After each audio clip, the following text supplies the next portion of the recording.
नमस्कार। आज के दौर में लोगों की दौड़ती भागती जिंदगी में दौलत की अहमियत देखी जाती है।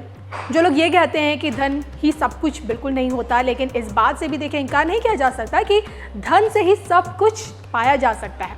धन दौलत को लेकर चाणक्य नीति किस प्रकार इसकी उपयोगिता और अहमियतता को समझाती है, ये बताने से पहले आप ये जरूर जान लें कि कुंडली में मौजूद किस योग के चलते इंसान चाहे किसी भी राशि का क्यों ना हो, सदैव राजा महाराजाओं जैसी शान और शौकत में जीता है।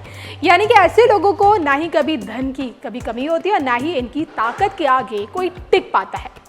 पंचकोटि धन, जी हाँ, ज्योतिष में इस योग को अपार धन दौलत, शोहरत और ताकत से जोड़ा जाता है। 5 ग्रहों की युति से बनने वाला ये पंचकोटि योग जितना शुभ है उतना ही लाभकारी माना गया है। आइए इस शुभ योग के बारे में विस्तार से समझते हैं। पंचकोटि धन योग का निर्माण। ज्योतिष शास्त्र के अनुसार जन्म कुंडली में 5 ग्रहों के कारण इस योग का निर्माण होता है। मंगल, बुध, गुरु, शुक्र और शनि में से कोई ग्रह केंद्र भाव में अपनी स्वराशि या उच्च राशि में स्थित हो तब पंचकोटि धन योग बनता है और इसे पंच महापुरुष योग भी कहा जाता है। पंचकोटि योग के प्रकार और लाभ।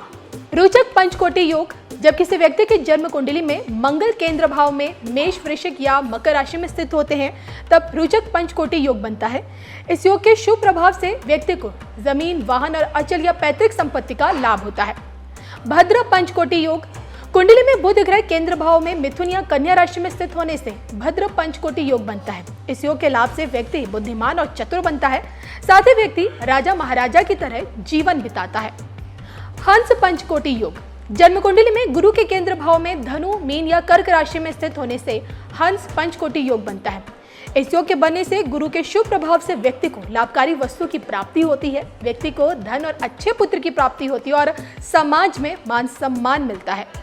मालव्य पंचकोटि योग। जब किसी व्यक्ति की कुंडली में शुक्र ग्रह पहले से ही चौथे, 7वें या 10वें भाव में किसी एक में यानी कि वृषभ, तुला, मीन राशि में स्थित हो तो मालव्य पंचकोटि योग बनता है। इस योग के होने से व्यक्ति सुखी और आनंदित जीवन बिताता है। शश पंचकोटि योग। जन्म कुंडली में शनि केंद्र भाव में मकर, कुंभ या तुला राशि में स्थित हो तब शश पंचकोटि योग बनता है। ऐसे लोगों को शनिदेव की कृपा से बहुत लाभ होता है और ऊंचे से ऊंचा पद प्राप्त होता है। अब अगर देखिए आपकी कुंडली में पंचकोटि योग बनता है तो आप यकीन कीजिए कि आप जीवन भर राजा महाराजाओं जैसी शान शौकत में जिएंगे। अब आइए धन को लेकर चाणक्य नीति किस प्रकार इंसान के जीवन को खुशहाल बना सकती है आपको बताते हैं।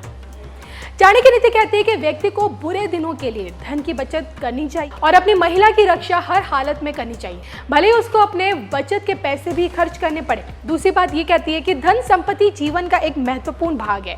यह आपको सम्मान दिलाता है और आपको आपदाओं से जूझने में भी समर्थ बनाता है। ऐसे देश या क्षेत्र जहां पर आपको रोजगार, इज्जत, शुभ चिंतक और शिक्षा ना मिले में रहने का कोई फायदा नहीं है। जहां पर समृद्ध व्यापारी, शिक्षित ब्राह्मण, सैनिक, नदी और चिकित्सा ना हो, ऐसी जगह पर एक दिन के लिए भी नहीं रुकना चाहिए। चाणक्य नीति ये भी कहती है कि अपनी पत्नी की परीक्षा धन संबंधी होने के बाद करें। जी हाँ, दोस्त को आवश्यकता के समय और नौकर को महत्वपूर्ण कार्य देने के बाद परखें।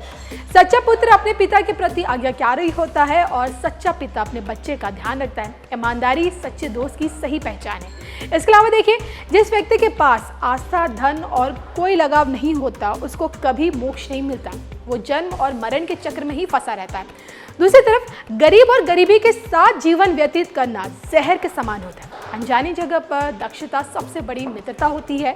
अच्छे स्वभाव की महिला सच में पुरुष की सबसे अच्छी दोस्त होती है। दवाई देखिए बीमार की दोस्त है और दान पुण्य अगले जन्म में काम करता है। अब आप अपने जीवन में ये बात जरूर ध्यान रखें कि वो व्यक्ति जो अपना लक्ष्य निर्धारित नहीं कर सकता वो कभी विजय नहीं हो सकता। अपनी योजनाओं के बारे में देखिए किसी से चर्चा न करें क्योंकि अन्य लोग आपके कार्य में बाधा पहुंचा सकते हैं। साधारण सा सुझाव ये है कि आप अपने लक्ष्य का पीछा बगैर किसी के ध्यान की अपेक्षा बिल्कुल ना करें।